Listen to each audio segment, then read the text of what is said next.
Salut, c'est Hugo et aujourd'hui on va se pencher sur la loi Chiappa. Cette loi, elle fait beaucoup parler d'elle, elle a provoqué un vrai débat, mais elle a aussi engendré la propagation par certains de ses opposants de nombreuses fausses informations. L'objectif de cette vidéo, voir ce que la loi change réellement, comprendre pourquoi elle fait débat et démonter les nombreuses fausses infos que j'ai pu voir sur les réseaux sociaux ces derniers jours et notamment sur YouTube. Je vais pas vous dire si la loi est bonne ou non, on peut totalement avoir un débat là-dessus et il est légitime, mais l'idée c'est vraiment de déceler le vrai du faux pour avoir un débat serein. A noter enfin que je vous mettrai tous les liens dans la description, notamment le lien vers l'intégralité de la loi, parce que oui, la loi a déjà été votée, pour que vous puissiez vérifier les informations vous-même si vous le souhaitez. Bref, d'abord, on va se pencher sur les fausses informations qui ont le plus circulé sur les réseaux sociaux. Première rumeur qui circule beaucoup en ce moment, il y aurait des nouveaux cours d'éducation sexuelle pour les enfants à l'école. Aussi, peut-être que vous avez vu passer ce document, largement relayé sur les réseaux sociaux, et bien sachez qu'il n'a absolument rien à voir avec la France, puisque c'est un tableau issu d'un document de 53 pages datant de 2008 à destination d'enseignants et pas d'élèves,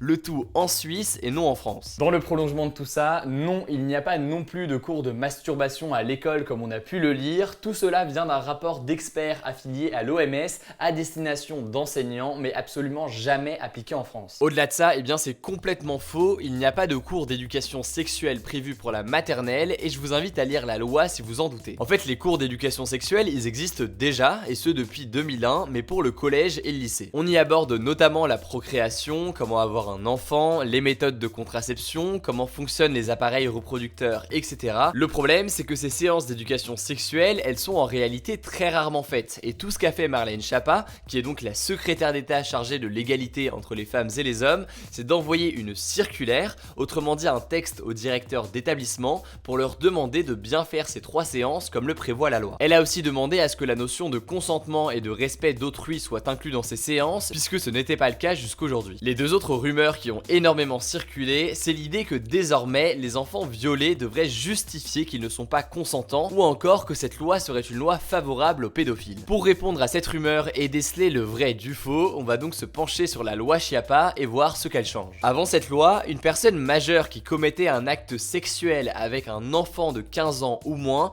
est punie par la loi pour ce que l'on appelle, je cite, une atteinte sexuelle. Dernièrement, des assos de protection des droits de l'enfance ont demandé au gouvernement d'établir un âge limite en dessous duquel il n'y aurait pas de débat pour savoir si la victime était consentante. En gros, ces assos, elles voulaient qu'en dessous de 15 ans ou 13 ans comme certaines le proposaient, l'enfant soit automatiquement jugé non consentant et que l'acte soit automatiquement considéré comme une agression sexuelle ou un viol. Et non plus seulement une atteinte sexuelle donc. Ce principe d'un âge en dessous duquel le mineur est forcément non consentant, il existe déjà dans plusieurs pays, notamment au Royaume-Uni où il est fixé à 13 ans et en Espagne où il est fixé à 15 ans. Le problème, c'est que le Conseil d'État, la juridiction la plus élevée dans l'ordre administratif français, a jugé cette mesure comme étant potentiellement incompatible avec la Constitution, autrement dit incompatible avec la loi suprême du pays. En fait, l'idée de dire que forcément le mineur n'est pas consentant, ça enlèverait potentiellement toute possibilité d'innocence de la personne majeure. Et le Conseil d'État a donc jugé que ça remettait en cause le principe de présomption d'innocence,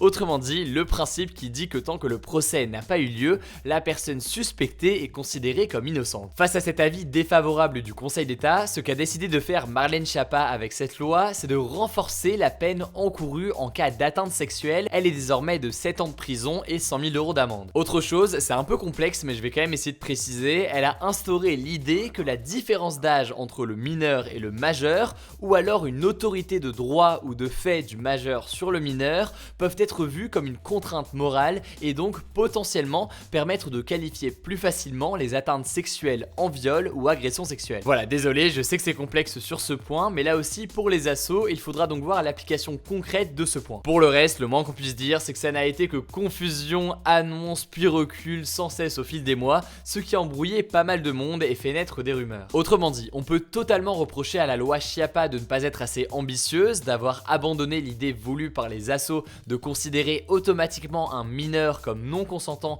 lorsqu'il a une relation sexuelle avec un majeur, et les débats ils portaient donc là-dessus, mais ce qui est assez certain, c'est qu'en aucun cas on peut accuser cette loi d'aider les pédophiles. Rapidement, cette loi elle prend aussi en compte toute forme de harcèlement ou violence sexuelle, comme le harcèlement de rue par exemple, qui pourra être puni d'une amende. Là aussi, c'est un autre point qui fait débat sur le caractère réellement applicable de ces amendes, comment déterminer ce qui est du harcèlement et ce qui ne l'est pas, mais en tout cas c'est désormais dans la loi. Enfin, la loi Schiappa, elle élargit aussi le délai de prescription pour les mineurs, autrement dit, la période pendant laquelle on peut dénoncer auprès de la justice une agression qu'on a subie. Ce délai, avant, il était de 20 ans, aujourd'hui, il est donc de 30 ans. Peut-être que je suis passé à côté de certaines rumeurs, si jamais vous avez un doute sur une info, n'hésitez pas à poser la question directement dans les commentaires, je prendrai le temps de valider ou non l'information et je vous mettrai des liens en plus si jamais vous voulez en savoir plus. Pour suivre l'actualité tous les jours de Solutions, notre robot sur Messenger et notre compte Instagram. Sur les deux, vous pouvez retrouver chaque soir un résumé des 5 actualités du jour en moins de 2 minutes ainsi qu'un débat. Pensez donc à vous abonner soit à l'un soit à l'autre si ce n'est pas encore le cas, on vous met là aussi les liens dans la description. Écoutez, je crois que j'ai tout dit, pensez à vous abonner et à activer les notifications pour être les premiers sur l'info, on se dit à très vite.